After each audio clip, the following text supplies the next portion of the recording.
దేశాన్ని వణికిస్తున్న కరోనా మహమ్మారి ప్రభావం ఇప్పుడు భారతదేశంలో అతిపెద్ద పవిత్రమైన పండగ వినాయక చవితిపై పడింది. దేశంలో కుల మతాలకు అతీతంగా జరుపుకునే పండగ వినాయక చవితి. చిన్న పెద్ద తేడా లేకుండా గల్లీ గల్లీలో పెద్ద షెడ్లతో రంగురంగుల వీధి దీపాలతో వెలిగే వినాయక మండపాలు ఈ సంవత్సరం బోసిపోనున్నాయి. కరోనా విజృంభిస్తున్న నేపథ్యంలో ప్రభుత్వాలు రంగు ఆర్భాటం లేకుండా 3 ఫీట్ల గణపతి విగ్రహాలు మాత్రమే ప్రతిష్ఠించాలని పలు నిబంధనలతో అనుమతులు మంజూరు చేసింది. కానీ వినాయక చవితి పండుగకు 6 నెలల ముందే విగ్రహాల తయారీ ప్రారంభించిన విగ్రహ తయారీదారులు ఇప్పటికే భారీ విగ్రహాలు తయారు చేయడంతో ప్రభుత్వ అనుమతులు లేకపోవడంతో తయారీదారులు లబోదిబోమంటున్నారు. లక్షల నష్టం వాటిల్లేదని తయారీదారు ఆవేదన వ్యక్తం చేస్తున్నారు. వ్యాపారస్తుల విగ్రహాల కళాకారులను ఇతర రాష్ట్రాలైన మహారాష్ట్ర, కలకత్తా, తమిళనాడు నుంచి రప్పించి వివిధ రకాల నమూనాలతో తీర్చిదిద్దామని వారు వాపోయారు. భారీ విగ్రహాలు, చిన్న విగ్రహాలు తయారు చేస్తున్నామని వాటి ధరలు ఈ సంవత్సరం ఎక్కువ ఉంటాయని వాళ్ళు తెలిపారు. హైదరాబాద్లోని ప్రముఖగాంచిన ధూల్పేట్ నుండి జంట నగరాలతో పాటు చుట్టుపక్కల రాష్ట్రాలకు ఎగుమతి అమ్మకాలు కొనసాగించేది. ఈ సంవత్సరం కొనుగోలు లేక నష్టాలతో కురుక్కుపోయిన విగ్రహ తయారీదారులను తెలంగాణ రాష్ట్ర ప్రభుత్వం ఆదుకోవాలని విగ్రహ కళాకారులు ప్రభుత్వాన్ని విజ్ఞప్తి చేస్తున్నారు.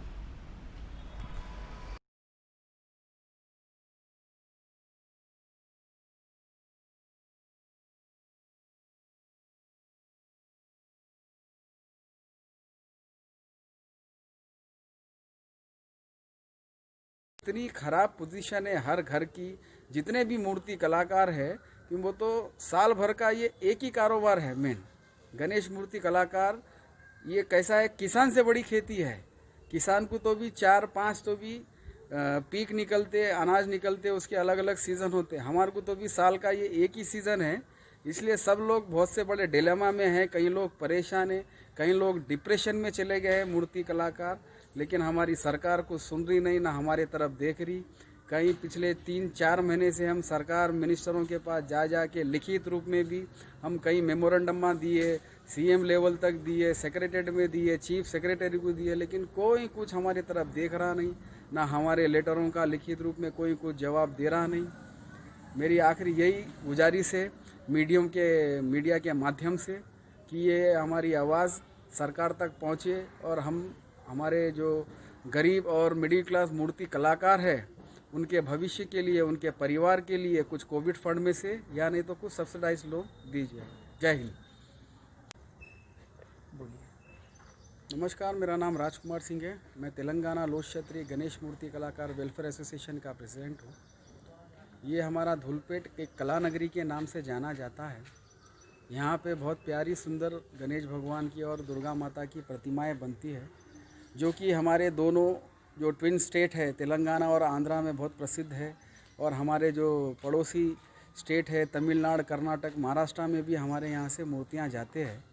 इस साल ये कोविड के कारण हमारा काम बंद हो गया है। बहुत से लोग जो है सो काम शुरू में जो चालू करे थे, पैसे लगा दिए थे, जगहें ले लिए थे, मटेरियल में इन्वेस्ट करे थे, डया बना दिए थे। हमारे पास डयों का कास्ट बहुत होता है। जैसे एक ये गणेश है मॉडल बनाए, इसकी डई बनाने को 2 महीने लगते और इसको डई को खर्चा 2-3 लाख रुपए हो जाता, तो उससे ही 40-50 फीस बनाता। तो आँखों को दिखता नहीं, वैसा इन्वेस्टमेंट हुआ है। पैसे लगा के डया तैयार करके काम क्या है पूरा रुका हुआ है लोगों का। आज ऐसी हालत है, खाने को मजबूर है, कर्जा लेके उधारी में राशन लेके लोगों के घर चल रहे।